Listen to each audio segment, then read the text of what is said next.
kunento emnyama ezayo September, kunento emnyama ezayo September. Kuzoba mnyama abantu balokhu bahamba estradini, kube mnyama fi, ifone angeke ekhanyise, i-electric angeke ekhanyise.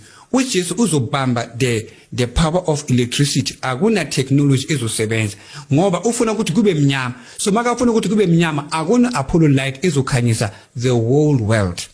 Manje brother mas after 4 days masekhanya kuzokwenzala. I don't know. I-rapture khona lapho kulobo mnyama lobo. Ingathi makuba ne-light kula abantu bazobona i-light after lamalanga lawo. Kula bazobona ukuthi uJames akasekho, uGandhi akasekho, bahambile. Angithi wabo? Kuzohanjwa kuloku mnyama kanjalo. Abantu babathi bazothola ukuthi akusanabantu, kusele laba abangafuni uJesu.